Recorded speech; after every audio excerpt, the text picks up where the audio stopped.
Um homem com uma aura tão sombria caminhava pelas ruas da Coreia do Sul, em perseguição aos seus próprios atos egoístas. Mas até que ponto alguém estaria disposto para alcançar seus desejos? E por quanto tempo esses atos poderiam permanecer despercebidos? Hoje vamos analisar um caso que é praticamente desconhecido no mundo, mas é notório em seu país de origem. Kang Woo-song sempre tratou as mulheres como objeto, mas no ano de 2015 ele embarcaria numa jornada impensável que ceifaria a vida de 10 mulheres inocentes e de muitos moradores da região. Agora os moradores locais se referem a ele como o Ted Bundy da Coreia do Sul. Então quem é esse homem maligno? E como ele conseguiu cometer 10 assassinatos? E quem foram essas vítimas? É isso que vamos descobrir no vídeo de hoje. Mas antes disso, já se inscrevam no canal, assim vocês me ajudam e me incentivam a trazer cada vez mais esse tipo de conteúdo, e deixem seu like. Dito isso, vamos para o caso de hoje. A história de hoje nos leva até a Ásia Oriental, para o agitado país da Coreia do Sul. Quando você pensa na Coreia do Sul, a vibrante cidade de Seul geralmente vem à mente. Seul é a capital da Coreia do Sul e mais da metade da população vive lá. Dentro da área da capital nacional, também conhecida como região de Gyeong, uma metrópole densamente povoada, rica em cultura e negócios. Seul apresenta arranha-céus futuristas que se erguem como monópolis acima de parques exuberantes e ruas limpas. Lá encontramos Kang Woo-song, na área sul da região de Gyeong.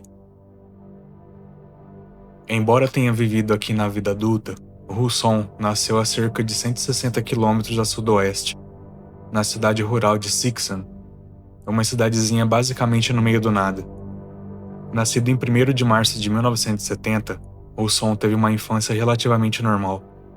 Não havia nada de extraordinário nele.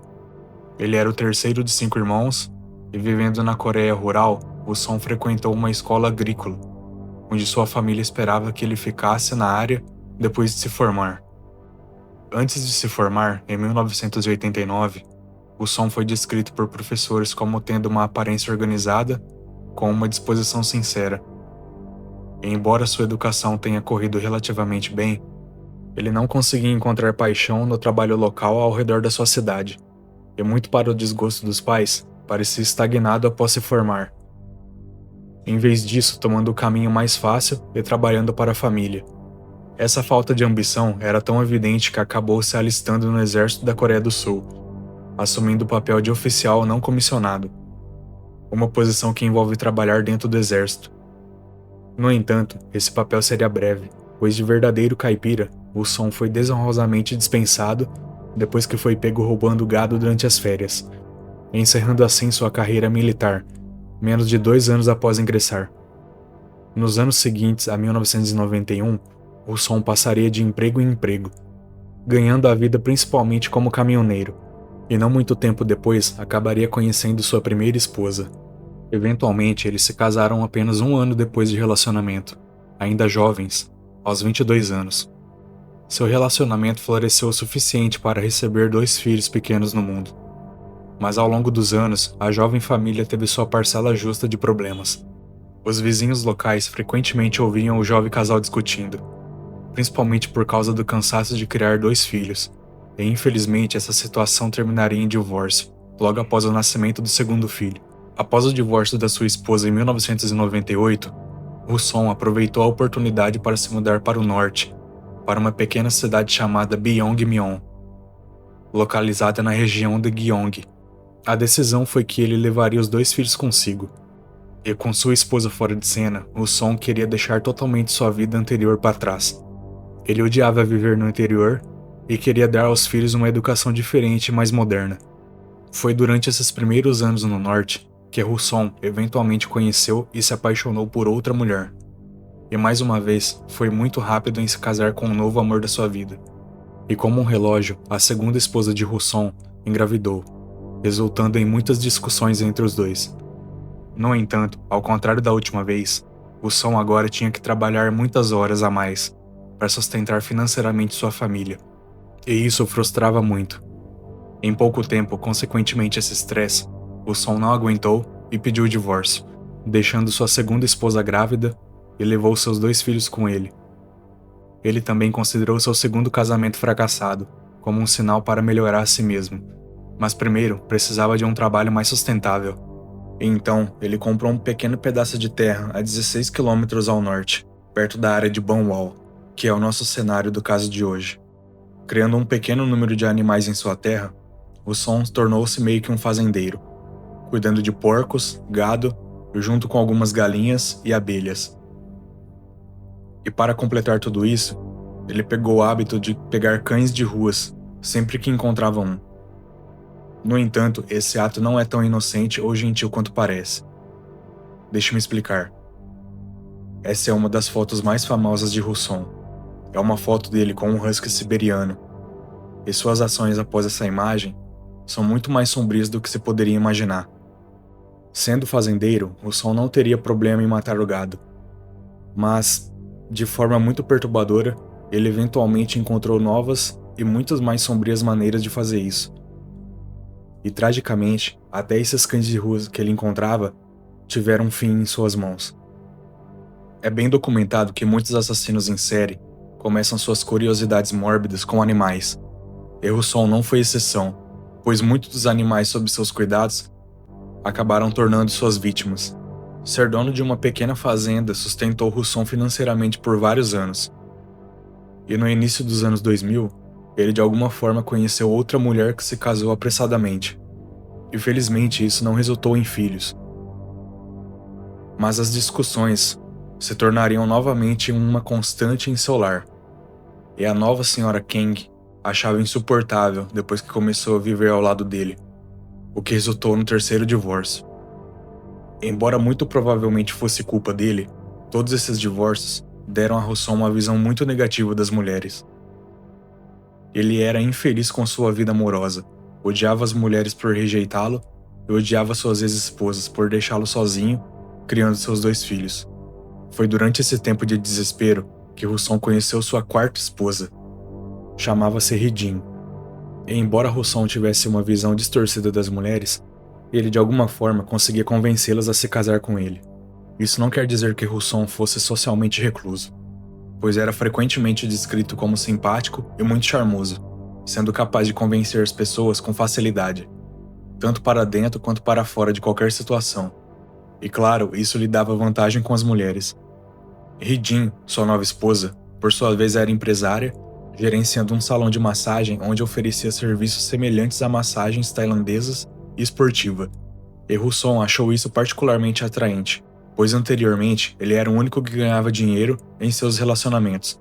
Isso ajudou tanto que Husson acabou aprendendo algumas coisas com sua nova esposa e assumiu o trabalho regular dentro do salão, claro, mantendo sua própria fazenda. Então, pelo menos para ele, talvez o número da sorte fosse 4, devido à sua quarta esposa. As coisas pareciam estar indo bem para o casal. Eles não apenas se completavam bem em personalidade, mas também funcionavam muito bem juntos, e aprendiam novas habilidades um com o outro. As coisas estavam indo mais ou menos bem, até uma tragédia atingir a jovem família em outubro de 2005. No dia 30 de outubro de 2005, enquanto Husson cuidava de seus animais, Ridin foi visitar a mãe. Durante a sua volta, um incêndio repentino e intenso tomou conta da casa. As duas foram pegas de surpresas pelas chamas e consequentemente vieram a falecer. Husson chegou ao local e se mostrou quase sem emoção. As investigações durante meses concluíram que foi um acidente, mas a família de Ridin não acreditava muito nisso. Porém, não haviam provas contra outras afirmações. Então o caso foi encerrado. Com a morte da sua esposa, Husson entrou em colapso. Matou mais de 50 cães e diversos outros animais em sua fazenda. Mas Husson àquela altura já estava perdendo a cabeça. E matar animais já não era o suficiente. Agora ele queria matar pessoas. Um dia ele saiu de casa para percorrer as ruas em seu carro. Foi quando ele avistou John Yoon, uma funcionária do escritório do condado que estava a caminho do trabalho. Husson já sabia que ele era um homem de fala mansa e simpático, e havia planejado isso extensivamente a seu favor. Parando ao lado de John Yoon, ele ofereceu uma carona para onde quer que ela estivesse indo. Parecia bem intencionado, e ela aceitou a oferta. Mas assim que ela entrou no veículo, John Yoon já sabia que ela estava em apuros. Russon começou a dirigir na direção oposta, e depois que ela percebeu, ele arrancou o celular de suas mãos. Enquanto ele dirigia para uma parte remota da província de Gyeonggi, a situação se tornou violenta. Ela foi tragicamente violentada e agredida, estrangulada com suas próprias calças e assassinada. Durante todo o processo, Russon permaneceu calmo, composto e controlado. Ele havia planejado isso por muito tempo. Depois ele levou o corpo de Jong-un para uma área arborizada perto de sua casa, e uma vez lá removeu a ponta dos dedos da mulher, para evitar que seu DNA fosse encontrado. Depois ele enterrou ela em uma cova rasa. Russon então voltou para casa e fingiu que nada tinha acontecido. Ele apenas continuou o dia normalmente em sua fazenda, voltando a administrar sua fazenda e o salão de massagem deixado por sua esposa. E assim estava montado o modus operandi de Russon. Por alguns dias ele ficou em baixa, observando as notícias locais e a atividade policial para avaliar se alguma suspeita tinha se levantado sobre ele. Após concluir que havia conseguido cometer o assassinato impunemente, percebeu que poderia fazer o que quisesse sem consequência nenhuma. Isso deixou Russon tão eufórico que depois de 2 meses ele voltou às ruas. Em 14 de dezembro de 2006, ele foi às ruas mal iluminadas de Gumpo, uma pequena cidade localizada ao sul de Seul, mas dessa vez ele miraria nos bares e nas casas de karaokês locais. Russon sabia que nesses lugares era fácil encontrar mulheres vulneráveis. Na Coreia do Sul, é comum que casas de karaokês empregam garotas para flertar com seus clientes, na esperança de mantê-los por mais tempo e fazer com que aproveitem ainda mais a estadia. Mas ali, geralmente, as garotas não oferecem nada mais além do próprio tempo. Mas depois é por sua própria conta e risco quais os outros serviços elas podem oferecer depois de seus turnos. Foi aqui que Russon conheceu uma coreana de 45 anos, Kyung Mi-bae. E após se aproximar dela no bar, os dois compartilharam algumas bebidas juntos. Mas Russon controlava seu limite de bebida para que pudesse permanecer em alerta para seus planos mais tarde. Quando a noite terminou, Russon usou seu charme para seduzi-la de volta ao carro, com promessa de algumas bebidas em casa e algum dinheiro. Tragicamente, Kyung Mi aceitou. Ela entrou no banco do passageiro de seu carro e os dois seguiram noite adentro. De alguma forma semelhante à primeira vítima, ela foi levada para uma área escura e desabitada. Dominada e então assaltada, não houve mudança em seus planos, pois assim como a primeira vítima de Russon, a mulher infelizmente encontrou o mesmo destino. Ambos esses assassinatos pintaram um quadro muito mórbido e sombrio. Mirar em mulheres vulneráveis se tornou seu novo jogo favorito, frequentemente escolhendo garotas de bar ou mulheres sozinhas em pontos de ônibus. Ele usava seu charme e as seduzia com sua aparência inofensiva, enquanto falava sobre seus filhos e mostrava fotos de si mesmo com cães fofos, essencialmente explorando uma disposição gentil, porque afinal quem esperaria que um pobre pai viúvo com 2 filhos e que resgatava cães de rua fosse um cara a ser evitado. Esse tipo de sedução tem sido usado por assassinos em série no passado, mais notavelmente pelo assassino em série americano Ted Bundy. Russon era muito parecido com ele, flertava com garotas, depois as enganavam, prometiam coisas, se escondia na sociedade e depois as matava. Ted, por exemplo, com uma aparência discreta e atraente, mascarava suas verdadeiras intenções ao se aproximar de suas vítimas. Uma fachada que terminou em mais de 40 contagens de homicídio, e muito provavelmente ainda mais. Russon estava no mesmo caminho. Como a maioria dos assassinos em série, se não fossem pegos, eles não parariam. E isso não foi diferente com Russon. Sua matança assassina continuou apenas 10 dias após assassinar Bey e descartar seu corpo. Depois Russon voltou às ruas de Ansan, uma cidade ainda mais próxima de sua cidade natal, e perambulou pelo distrito de entretenimento e bares da cidade até encontrar sua próxima vítima, uma garota de karaokê chamada Sung-ya Park. Sung-ya confiou nesse homem estranhamente charmoso, e durante a noite, Russon manipulou seu caminho até um lugar de confiança com a garota. Ambos concordaram em conversar e tomar bebidas em outro lugar, mas Russon só estava manipulando a garota para conseguir o que desejava. Ele queria Sung-ya em seu carro, para depois fazer suas mais diversas e perversas crueldades. E infelizmente para Sung-ya, foi exatamente isso que ele conseguiu. Russon estranhamente estava adorando tudo aquilo, de escapar de toda sua crueldade sem ser impune. Tudo por uma emoção passageira. E seu reinado cruel não terminaria após sua terceira vítima. Ele de fato embarcaria em uma matança ainda maior. De 4 dias no início do ano novo. Tudo começou no dia 3 de janeiro de 2007, com Jong Ja Park, uma funcionária de escritório de 52 anos. Depois disso foi a vez de Hee Yong Kim, uma garota de karaokê de 37 anos, no dia 6 de janeiro. Em seguida, no dia 7, foi a vez de Mi Yong Yang, uma estudante universitária de 21 anos. Até a manhã do dia 8 de janeiro de 2007, um total de 7 mulheres havia caído nas mãos de Kang Hoo-song. Cada uma delas foi seduzida pela sua boa aparência e conversa mansa. Com uma repentina preocupação, Hoo-song ficou assustado. Provavelmente percebendo que seu apetite crescente havia gerado um padrão muito grande. Aí ele se concentrou em suas finanças, porque convenientemente sua esposa tinha uma apólice de seguro de vida, que estava ativa no momento em que ela morreu, e agora seria um momento muito bom para fazer o pedido.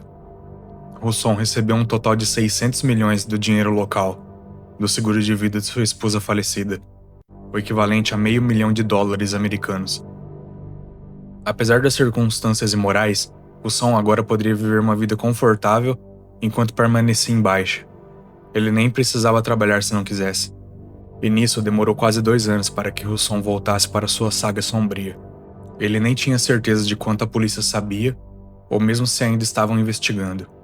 Mas em novembro de 2008, Hoo-song finalmente atacaria novamente, e seu processo seria exatamente o mesmo de antes. Seu primeiro alvo foi uma dona de casa de 48 anos que morava por perto. E assim por diante, em 9 de novembro, ela infelizmente encontrou seu fim. E no mês seguinte, 19 de dezembro, Mi Yong Ark acabou sendo a mais jovem de suas vítimas. Ela tinha apenas 19 anos e era estudante universitária em Ansan, uma cidade local. Mas desta vez, felizmente as consequências de Hoo-song seriam muito diferentes e a morte de Mi Yong Ark finalmente viria com justiça. Hoo-song tecnicamente havia escapado de vários assassinatos, então por que dessa vez seria diferente? Como o desaparecimento de Mi Yong Ark transformou-se de dias em semanas, a preocupação de sua família cresceu em medo desesperado. E após algumas semanas de silêncio, finalmente chamaram a polícia para denunciar sua filha como desaparecida. A família sabia onde ela morava perto da universidade e também sabia onde ela pegava o ônibus, que ia para a faculdade todos os dias. E felizmente, apenas 2 meses antes de seu desaparecimento, novas câmeras de vigilância haviam sido instaladas, bem ao lado da parada de ônibus em que ela frequentava todos os dias. Acontece que este foi o local onde Hoo-song convenceu Mi Yong Ark a entrar em seu veículo, pois as câmeras de vigilância detectaram uma van a buscando. Além disso, Hoo-song estava se tornando tanto arrogante quanto ingênuo, pois dessa vez ele tentou sacar dinheiro da conta bancária dela, resultando em seu rosto sendo capturado pela câmera de vigilância do caixa eletrônico. Os investigadores decidiram liberar essas imagens para o público, e não demorou muito. Em 27 de janeiro de 2009, os policiais finalmente chegaram à fazenda de Hoo-song. Finalmente seu tempo havia chegado. Eles pegaram seu assassino em série. Hoo-song foi preso e sua fazenda foi formalmente apreendida para investigações forenses. Enquanto estavam na propriedade, a polícia encontrou uma montanha de evidências que sugeriam que Hoo-song estava envolvido no assassinato de Mi Yong Ark. E para sua surpresa, mais evidências foram encontradas, sugerindo que outras pessoas haviam morrido ali. A pista óbvia foi o vestígio de 2 veículos, um dos quais era o caminhão que foi visto pelas câmeras de vigilância. Enquanto estavam dentro da casa da fazenda, os investigadores encontraram mais de 70 pares de roupas íntimas femininas, algumas das quais estavam encharcadas de sangue, juntamente com várias roupas manchadas de sangue.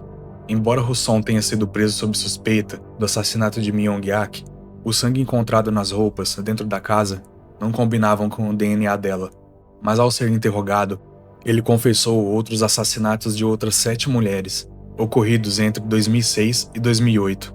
Ele até levou os policiais aos locais onde enterrou seus corpos. E para seu julgamento, ele foi levado a esses locais para reencenar a cena do crime, onde elaborou ainda mais os detalhes de seus crimes. Os problemas de Hoo-song ainda não pararam por aí, pois a polícia reabriu uma investigação sobre a morte de sua esposa e sogra. Dada a natureza do caso de Hoo-song, foi extremamente popular na mídia nacional, e a revelação do rosto de Hoo-song foi um ponto de grande controvérsia. entre os ativistas dos direitos humanos. Muitos argumentaram que o rosto do criminoso não deveria ter sido revelado ao público. Na verdade, essa noção era tão proeminente que seu caso acabou mudando a lei na Coreia do Sul. E é a razão pela qual as identidades dos criminosos são mantidas fora do olhar público, a fim de proteger suas famílias. Seguindo sua condenação, de Kang Hoo-song formalmente se declarou culpado por 8 contagens de assassinato, mas negou ter matado sua esposa e sogra. No julgamento, ele expressou que não sentia remorso por suas ações e falou sobre elas como se fossem meras peças de seu próprio desejo. Evidentemente, ele via todas essas mulheres como um meio de autogratificação e prazer, e isso foi evidente no meio de suas múltiplas esposas, amantes e namoradas. Todas elas eram descartáveis para ele. No seu julgamento, Kang Hoo-song foi oficialmente considerado culpado por mais de 10 contagens de assassinato, incluindo o assassinato de sua esposa e sogra. Ele também foi considerado culpado por uma contagem de incêndio doloso. Com a pena de morte ainda sendo legal na Coreia do Sul, em 22 de abril de 2009, ele foi oficialmente condenado à morte por seus crimes. Em vez disso, é provável que passe muitos anos apodrecendo atrás das grades. Com a lei sul-coreana mantendo rigor sobre o anonimato em torno de suspeitos e vítimas, é difícil lembrar adequadamente as 10 vítimas levadas por Kang Hoo-song. Mas essas mulheres todas foram levadas cedo demais, e a maioria delas perdeu suas vidas através de uma traição de confiança. Embora Hoo-song as visse como objetos, elas estavam longe disso. Para muitos, elas eram uma filha, uma irmã, uma mãe, uma tia ou uma amiga. O caso de Kang Hoo-song prova que não importa o quão amigável ou charmoso alguém possa parecer, é importante exercer cautela e se manter seguro ao redor daqueles que você não conhece muito bem. Com os artigos espalhados na internet, é muito difícil saber onde Kang Hoo-song encontra-se preso. A única coisa que sabemos nos dias de hoje é que ele ainda encontra-se encarcerado na Coreia do Sul, desde 2009.